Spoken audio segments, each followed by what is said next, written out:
Thanks for tuning in to the Lean 911 podcast, where you'll have a voice directly from the Gemba. I will rely on my 3 decades of Lean successes as well as my failures to answer your most challenging questions regarding your Lean transformation. I'm your host, Mark DeLuzio, President and CEO of Lean Horizons Consulting and the Principal Architect of the Danaher Business System. Looking forward to your questions. Now, let's go to the Gemba. Welcome to episode 4 of the Lean 911 podcast. Today, we're going to talk about the difference between the Danaher Business System and the Toyota Production System. I get a lot of questions on that. How do they compare? How do they contrast? What influence did Toyota have on the Danaher Business System? So we're going to get into that and give you a little bit of history and a little bit of contrast in terms of what these two fundamental successful systems are all about. My name is Mark DeLuzio, and I am the Principal Architect of the Danaher Business System, and I am the CEO and President of Lean Horizons Consulting. So why don't we get going and start talking about what is DBS and how does it contrast? The Danaher Business System fundamentally is a system to provide business excellence for the entire enterprise and all stakeholders included. Now, this is an original, if you're looking at the screen, the original icon that we use for the Danaher Business System. But we basically try to find the voice of the customer and try to meet those objectives through safety, quality, delivery, and cost in that order, deployed through policy deployment, or what we today call strategy deployment. Some call it Hoshin planning. I'll talk a little bit more about that later. The whole idea is to break through and seek world-class excellence as an enterprise, not as a function, not as a manufacturing company, but as an enterprise. So we'll talk a lot about that. And it all revolves around total associate involvement, which is really key. The Toyota Production System factor into DBS. Well, basically, I can argue that at the beginning, the Danaher Business System was TPS. We just blindly copied it. Kind of funny, because we had the consulting company. We brought them over in 1987. We're the first ones to bring over Shingijutsu. And that was led by Yoshiki Iwata, who was the founder of Shingijutsu. And God rest his soul, he passed away. I may be doing a whole episode on him someday. And Chihiro Nakao, one of my other principal mentors, who's still with us, and he's the president of Shingijutsu at the time. So these two guys, along with other lieutenants of Taishi Ono, they worked directly with Taishi Ono, were the guys that kind of implemented it at Toyota. Now, Ono picked 10 engineers from suppliers and within Toyota to form what's called the Autonomous Study Group. 5 of them broke out to create Shingijutsu. And again, we were the first ones in 1987 to bring them over. And we started implement TPS at a company called Jakebreak, which was one of the Danaher companies. I happened to be there as well. I started right around 1987 and was hired by George Koenigsegger and Art Byrne. And we did a lot of great things at Jakebreak. It was hard not to make improvements there because we were so messed up. And that crisis that we had was really the emphasis in terms of us moving forward with change. And I'll talk a little bit more about this later. But the bottom line was Toyota had a huge influence, and still does, into the Danaher Business System. So we created what was called the Jacobs Production System. And one of the questions I get all the time is, how did DBS come into being? Well, we created the Jacobs Production System. And again, it was a carbon copy off of TPS first. We'll admit that. And then we started augmenting it to look at different areas of the business. For example, I was the father of lean accounting, which never existed, at least in the United States. And I can't remember anywhere else it did either. And we started adopting our management accounting practices towards lean thinking. Now, all the stuff that I've learned in traditional cost accounting, I had to throw out: variance analysis, absorption accounting, price variance, all those crazy standard costing. And there will be a separate episode on that because that's a very hot subject that a lot of people don't get. But anyway, the Jacobs Production System then morphed into what we call the Danaher Production System. We started spreading this around to a couple other plants within Danaher, and sooner or later became the Danaher Business System. I was asked by our new CEO in the early 90s, George Sherman, to do what we did for Jakebreak, do it for Danaher. And that was my marching orders. Do for Danaher what you guys did for Jakebreak, because we made such tremendous improvements in that company. So that really was the start of what we call the Danaher Business System today. Is DBS just about the shop floor? Get that all the time. Initially, it was. And that's where most of our ills were. But one of the things you're going to find out is the things that you see on the shop floor in terms of problems and issues resonate in a lot of respects from other areas. For example, if you have a quality issue, very much it's a design issue. I'll bet you any money 9 times out of 10. And it's a design issue that you got to deal with, right? What if you have an inventory or delivery issue? Well, where's sales? Why is the manufacturing people always the people who are reporting on these things without those other functions, right? So, yes, it did start, but it expanded. And we started looking at this and said, let's change it from DPS to DBS, Danaher Production to Danaher Business System, because we wanted to spread this within the functions of the company. Now, we didn't really know what that meant, but we knew that there was a lot of wasted functions too. So why can't we take the same principles and apply them to the administrative and the non-manufacturing areas, including engineering? So we called it DBS. Wasn't really sure how we were going to do that, but we knew intuitively we had to do that. Sooner or later, we learned it wasn't about improving functions. It was more about improving the enterprise. And I'll hold to this to the day I die that if you try to improve and optimize any one function in your company, you are going to compromise the rest of the enterprise. I can guarantee you that. So, what we need is one full muscle called an enterprise working together to hit our objectives of all of our stakeholders, including shareholders, customers, employees. And I got that in reversed order because if you start with employees, you'll take care of the customer, and the customers will take care of your shareholders. Okay, so enterprise-wide transformation is where it's at. That's really what we got to look at. We don't want to just improve functions. We want to work together as an enterprise. Now, this is where strategy deployment kind of came in and looked at it from a multifunctional perspective. And I'll talk about that soon. Can we copy DBS? I get the answer is no. Okay, no, you can't copy it. I get calls from CEOs all the time because they teach what I did up at Harvard a lot in a lot of the business schools. And I've spoken at Harvard and MIT and Kellogg and all those schools. And they'll call me up and say, we want to do DBS.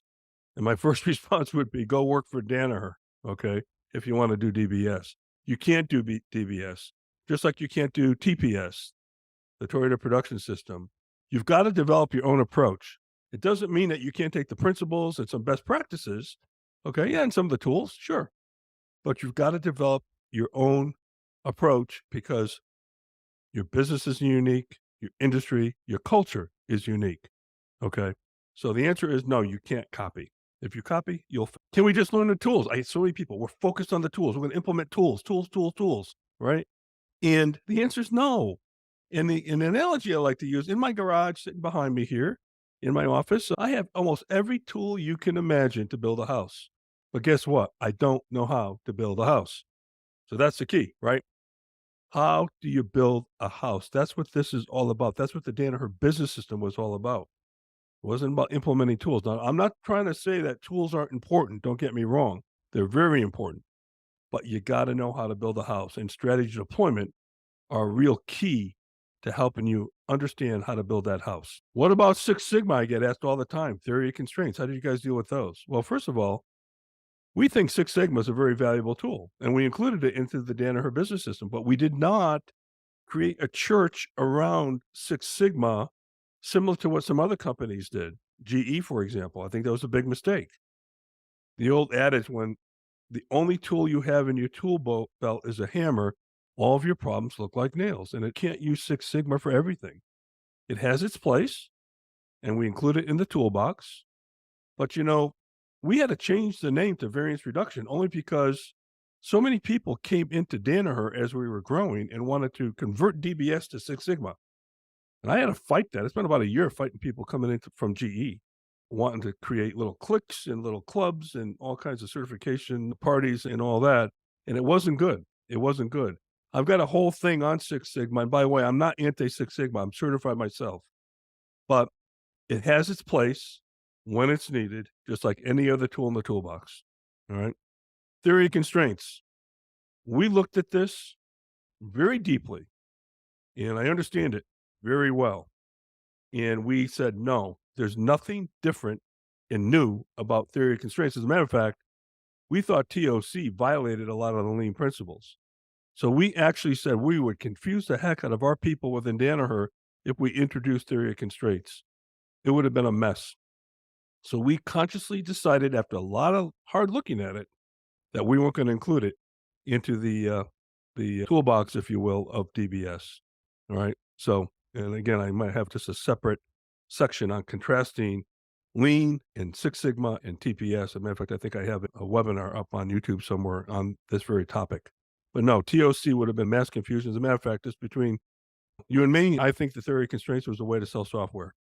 I think that's what the Goldrat did. He created this thing. It was a lot of principles, not a lot of facts. And I have yet still been told when I challenge people, show me a company that transformed themselves successfully just using TOC. And by the way, same thing with Six Sigma. There's none, right? If a company can't copy DBS or TPS, what's there to learn from these organizations? I get that asked all the time. It's about benchmarking, best practices, okay? And adopting those to your situation. Standard work, for example, which is a core of the Toyota production system, is all about repetitive, discrete manufacturing. Well, if you're not a discrete manufacturer, then you can't use the concept of standard work. However, it doesn't mean you shouldn't have your processes documented with standard procedures, which are different than standard work. That's an example, right? Some things do apply, 5S, for example, okay? You may not have a business that does a lot of changeovers. So SMED, single minute exchange of die, isn't all that relevant to you, right? Why would you go out and learn that if you're not going to use it? So the principles will always apply, however. The concepts and principles of the Toyota production system are inherent in the Danaher Business System, and those principles apply no matter what business you're in. I've been on 5 continents in dozens of different industries, all kinds of different places, and the principles always apply. They'll apply to a lemonade stand. Okay, so keep that in mind. People confuse principles with tools. We got to focus on the principles, and that's really what you can learn when you start looking at the Toyota production system. How did strategy deployment play into the Danaher business system? Well, again, Danaher called it policy deployment, but strategy deployment was a game changer for us because once you take care of some of the obvious, low hanging fruit, you have to be strategic as to where you're going to go. Now, what we always had this mantra that we developed, actually, I developed it, said you have to earn the right to grow. You can't grow your business if you've got operating problems like delivery and cost and quality issues and things like that. You have to fix those. So, first, your strategy is going to be fix and get your business right sized in terms of the right quality, the right delivery, and all that. And then you can grow, right? So, we did not allow our businesses to grow if they couldn't do that. Okay. So, strategy deployment was the key because it provided us focus in terms of how we're going to break through things we've never done before. And maybe they were never done in any industry before. Okay. That's what strategy deployment and breakthrough thinking is all about. If you're uncomfortable with it, if you're comfortable with your goals, then that's not breakthrough. That's not stretch, right? One of the elements of breakthrough is that you don't know how to do it. So strategy deployment focused on not only what we were going to work on, but it focused us on what we weren't going to do. We made conscious decisions as to what we weren't going to do and what we weren't going to apply resources to. So think about that because this is a resource game. And if you're spread all over the place and not focused on the most critical things of your business, you're going to fail. You'll work hard. You might even have some fun, but you're not going to make the progress that you're going to need to. Why is there so much focus on Toyota? Everybody, Toyota this, Toyota that. My friend Jim Womack, when I've had this discussion with him many times up the Lean Enterprise Institute, it's like, why don't we focus on brownfield? Because the Toyota production system is great and there's a lot to learn. But the real game is going into a brownfield environment. What do we mean by brownfield? I mean, a brownfield environment is an environment where it's been running for years in a very traditional way. Things might be broken, okay, and you have to go in there and now with a whole new set of thinking because lean is very counterintuitive. Now, I'll have a session on that down the line in terms of the counterintuitiveness of lean. Many people say, oh, it's common sense. Well, not really. What if I told you have to slow your machine down? You look at me like I have 4 heads, right? So, as an example, so brownfield is a real different game. And there's people out there today that have experience in both Toyota and brownfield. My friend Colleen has that experience, and hopefully she'll join me in doing a podcast someday on the differences between a brownfield environment and and Toyota, which you can argue is a greenfield type of event. Nobody's going to argue with you at Toyota whether or not tack time applies. As an example, you get those arguments all the time in a brownfield. So it's a different game as you go through. So I always held that all the things that we did at Danaher were brownfield in nature, and it's a different golf swing that you have to learn in order to apply this at a brownfield environment. How did DBS change over 3 decades? Well, the first thing I'll say is I'm so happy that the Danaher Corporation is still using things that I put into place 3 decades ago. And by the way, when I say I put into place, it wasn't just me. We had a whole team of great people. A lot of those people work right now for Lean Horizons. Okay. Yeah, Kevin Mathis, for example, who put our first mixed model line in Hennessy Industries down in Tennessee. Joe Rutz, who he and I traveled the world integrating acquisitions and was a master at creating the marriage between IT, information technology, and lean. And he knows how to apply it the correct way as you go through. And he helped us a lot in that thinking. So it wasn't just me who developed DBS. It was a whole team of people, some really good people. Some not with us today. Guys like Danny Kirby, Don Doles, people like that. So a lot of great thinking went into the development of the Danaher Business System. So I'd be remiss if I'm the one that is only taking credit. But over the years, DBS has put in growth tools, sales tools, commercial tools. I talked about lean accounting, talent management, product management. You can see that there's all kinds of different avenues that this thing grew to. Now, one thing I think you need to understand that something like DBS or whatever your system happens to be is not immune from Kaizen. You have to look at this and say, it's a product that we need to improve because it will never be perfect. So how do you do the plan, do, check, act against your own system? One thing I will tell you, our CEO, George Sherman, God rest his soul, never once in 10 years of working for him, running DBS, asked me, Mark, how much money did you save this year? Mark, give me a return on investment of the Danaher Business System office. He never did that, which I thought was amazing because he had such insight. I mean, he was, to me, the best CEO I've ever met in my life. But he had such unbelievable insight to understanding that the rubber meets the road at the operating units. They are responsible for, and because we did breakthrough through strategy deployment, they had no choice but to use DBS because they wouldn't gotten there in a traditional way, right? So never got asked that question once. So many people I deal with all the time running these offices. Hey, how do you calculate the savings and how do we do that? And good luck with doing that. I'm a pretty good finance guy and I have trouble doing it. Okay. So I wouldn't recommend you spend your time wasting your time on that. If that just means you don't believe in what you're doing, if you have to do that kind of exercise. Okay. So the Danaher Business System is not immune from Kaizen. It's continuing to improve, evolve, just like anything else in your company. Okay. Somebody said to me one day, don't be like Toyota, be Toyota like. Pretty interesting, right? Be Toyota like. One of my first trips to Japan in 1990 at Toyota, I asked them, how were you guys able to have all your competition in your factories at GM and Ford and Chrysler? And what they told me was what they need to know, they cannot see. That's what we're talking about here. It's not the hard tools. Yeah, it is. You got to be good at the tools. I understand that. But you really have to look at this from a cultural perspective. How are you treating your people? I'll talk about the Lean Trilogy maybe in another podcast where we should be looking at employees, customers, and shareholders and understanding it's a win-win-win and all those constituencies plus others have to win, right? So anyway, don't be like Toyota, be Toyota-like. That's really what we're talking about.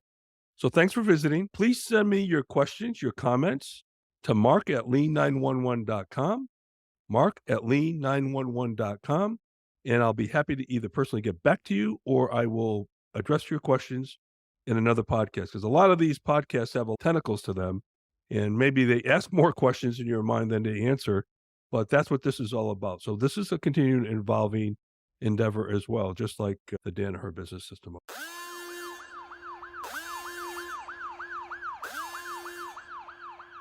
Thanks for listening to the Lean 911 podcast.